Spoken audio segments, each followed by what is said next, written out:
আল্লাহ পাক বলেন ৮, ৫, ১৩টা জিনিস যখন এক হয়ে যায় তখন এর আকৃতি বানায় মায়ের পেটে। আমি এটা ছেলে হবে না মেয়ে হবে, ছেলে মেয়ে যেটাই হোক আমি আল্লাহর সিদ্ধান্ত অনুযায়ী হয়।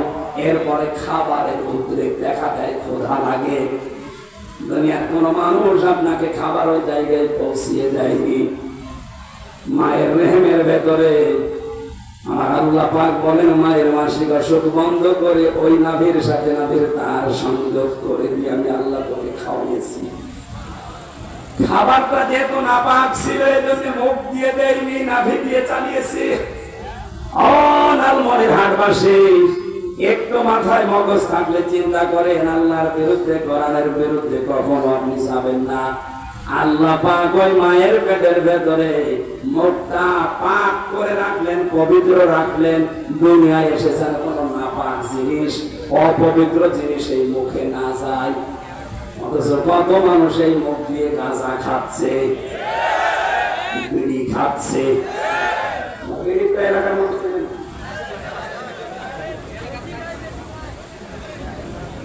কত মানুষ মানুষের সম্পদ আত্মসাৎ করে ফাঁকি দিয়ে মিথ্যা মামলা দিয়ে টাকা পয়সা কামাই করে খাচ্ছে।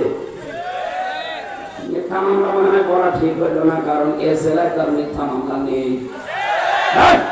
অত জোরে বড় কথা, এটা আসতে পারে। অবৈধভাবে যারা ইনকাম করেন দুইটা ক্ষতি হবে তাদের। ১ নম্বরে অবৈধ সম্পদ আপনি ভোগ করতে পারবেন না। কথা বলে না কেন? অবৈধভাবে যারা ইনকাম করেন তাদের টাকা পয়সা তারা ভোগ করতে পারবে না। তার বাস্তব প্রমাণ আমি নাম নিলাম না, নাম ধরেন মায়ের খায়।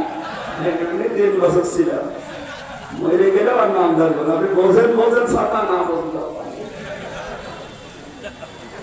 আমি একটু চোখ মেলে দেখেন, এই বাংলাদেশের যারা অবৈধভাবে শেয়ার পাওয়ার কারণে এত সম্পদের মালিক হয়েছিল নিজেও জানে না যে তার সম্পদ কত।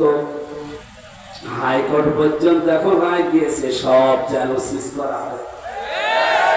প্রথমটা নবীজির কথার সাথে মিলে গেল। অবৈধভাবে যারা ইনকাম করে তারা ওই টাকা দুনিয়ায় ভোগ করতে পারে। আরো জোরে, আরো জোরে। ২ নম্বরটা, মারা যাওয়ার সময় আপনি ঈমান নিয়ে মরতে পারবেন না, কারণ মুখ দিয়ে সারা জীবন অবৈধ জিনিস ঢুকিয়েছে। বিশ্ব নবীকে যেদিন খাদিজা হালিমা সাদিয়া কোলে তুলে নেয়, ডান স্তন দিয়েছিলেন, পান করেছেন, বাম স্তন দিলেন, তিনি বললেন না, মুখ বের করে নিলেন। এটা সিরাত ইবনে হিশামে পাবেন। ৩ বার মুখ লাগিয়েছে হযরতে রাসূল, ৩ বার মুখ বের করে নিয়েছে। হযরতে হালিমাকে চোখের ইশারা দিয়ে যেন বোঝাতে চায়, মা হালিমা জোর করেন কেন? ডান স্তন এটা আমার অধিকার ছিল, আমি পান করেছি। বাম স্তন এটা আমার অধিকার না, এটা আমার বড় ভাই আব্দুল্লাহর অধিকার। আমি জানি আপনার একটা ছেলে আছে, তার নাম আব্দুল্লাহ।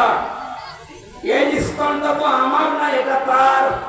পৃথিবীর ময়দানে আমি ভাইয়ের হক নষ্ট করার জন্য আসি নাই, এসেছি ভাইয়ের হক ফিরিয়ে দেওয়ার জন্য। ও বাংলার মুসলমানেরা, যেই নবী মায়ের কোলে বসে ভাইয়ের হক ফিরিয়ে দেয়, নষ্ট করে না, সেই নবীর উম্মত এখানে বসে আছে হাজার হাজার। যারা যত বড় হয় তত ভাইয়ের হক মারার জোর হয়।